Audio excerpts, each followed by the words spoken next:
How do you get ready in the mornings? Because I always feel like I'm running out of time. Welcome to a day in the life of a leaf. If y'all don't know me, I have a condition called Ehlers-Danlos syndrome. Today, I have physical therapy. The outfit doesn't really make sense. I have jacket on, which is covering up a lot of this like gorgeous design, but it is too freaking cold to not wear a jacket. The design has a lot of purple in it, so I'm gonna wear these little purple earrings. My hair is falling so perfectly today, and I'm so grateful for it. Okay, all of that aside, I think it is time to go and leave the house.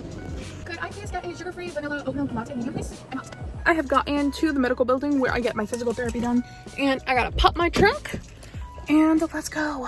When I'm going to the back of my car to get my wheelchair up, I get my crutch in my right hand, use the car to steady myself, pop myself up, use the side of the car to steady myself to get support from both sides while I'm going over to my trunk where I have my wheels. Then the crutch popped in the trunk, my wheels pulled out. And now I'm ready to go into my physical therapy appointment.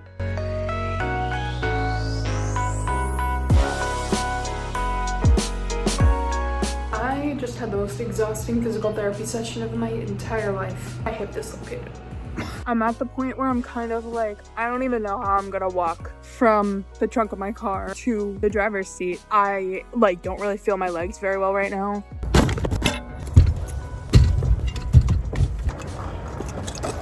Physical therapy is like 10 minutes away from the grocery store. So on PT days, it's also grocery shopping day. I'm so exhausted right now. My left hip is still dislocated. I'm not gonna bore you with the details, but I want you to know that literally every single time that I want to go anywhere, I have to exhaust myself by getting my forearm crutch, using the car for support, and then crutching myself down to the back of my car where I get my entire wheelchair out piece by piece, then put it together, then go in. When I come back out, I have to do the exact same thing all over again. Take it apart piece by piece, put it back into the trunk, get into the front seat.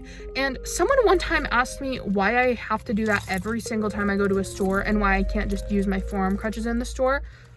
Do you have a brain? Sorry, that's mean of me to say, but like, the reason that I have my wheelchair and that it was prescribed to me by a physical and an occupational therapist, like both of them, I think, signed off on it at a children's hospital 4 years ago, is because I can't walk long distances. I can't walk much of any distance.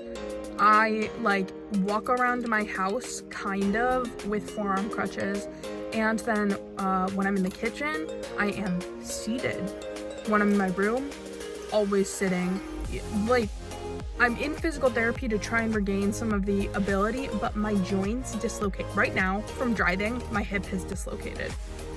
And like, I've spent months and months and months at physical therapy. Previously, before this physical therapist, I spent years trying to fix my hypermobility, but it just kept getting worse and kept getting worse and kept getting worse, and it's still just getting worse and worse and worse. And we're hoping that this physical therapist especially is going to slow things down, because EDS is a progressive condition. The more that your joints come out of place, the more damage they get. The more damaged your joints get, the harder it is to keep them in socket, and so it's just a dangerous cycle that never stops. And that is the most frustrating thing about having this disorder, is that it just gets worse and worse and worse and worse. Anyways, I'm gonna get my chair and then let's go grocery shopping.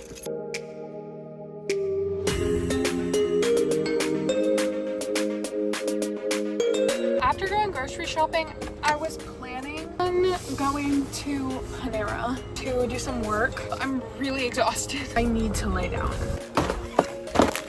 Alrighty, y'all, it is time for me to make myself some dinner, and I just wanted to show you really quickly like how I get around and do my dinner, whatever. This is my kitchen. My mom got me this really cute stool that I can sit on while I am cooking and stuff, and it's so cool because I can like walk around almost with it, but I am less likely to like struggle, and I can do it more independently. Dinner today, I am doing just a rice bowl, quarter cup of rice, if you ever don't know what to eat, throw a little bit of chicken with a little bit of rice and a little bit of avocado, and then maybe sprinkle in some feta cheese. Absolutely delicious dinner, and it barely takes any effort. While I eat my dinner, let's have a little conversation about GI issues and where I am now. Last year, I was completely 100% relying on tube feeds. This year, it's kind of so-so. Sometimes I am 100% relying on tube feeds, and sometimes I'm able to get by without because I figured out that I actually have some really serious dietary restrictions that I have to follow by. I also can't have any meat other than chicken. Chicken is the only meat that I can digest. I try to avoid cheese. I'm obviously having feta. This is one of the only like cheeses that I feel like I can tolerate. It makes me feel so pretentious. Something that I feel like nobody really talks about is how when I got onto tube feeds, it allowed me to have kind of like a healing period in my stomach because I had severe gastritis multiple times. And so that was causing me issues. Slowly adding foods back into my diet and realizing what I can and what I can't have has really made a difference. I still have days where I cannot hold a single thing down, and those are the most frustrating. I have gotten on a bunch of different multivitamins. I take a bunch of different meds now. I'm on a medication that is actually working sometimes. It works really well sometimes. And when it works really well, I am so freaking grateful. It's incredible to be able to eat not symptom-free, but easier than I used to be able to, you know? And with that, I'm talking so much that I'm letting this get cold, so. I couldn't do a video about a day in my life without talking about one of the things that I have to do every day or else I'll pass out. I'm not exaggerating, by the way. Okay, here we have an infinity bag. This infinity bag hooks up to my small intestine. So fun and so exciting. So basically, I get this tubing out, I blow air in the bag, and then I take the bag and I fill it up in the faucet over there, and then I pour electrolytes into it. All right, I have my bag here. This. I have my bag of water that I just made. Now I need to add my nutrition and then connect it. Now I have my State Farm standard 1.4 vanilla. Now I have a full bag of feeds. And then to get this nutrition into my body, I have this thing, which is an infinity pump. It has my little sticker I made on it. It says disabled dino, and it's a little dinosaur with a G-tube. And then I have this, which is an extension that connects to the little hole that's in my stomach. And the little hole in my stomach goes straight to my small intestine. Is what it looks like. It's just a little thing. It's a little button, and it's in my stomach. And I take this guy. So I have my infinity pump. We pop this little guy on.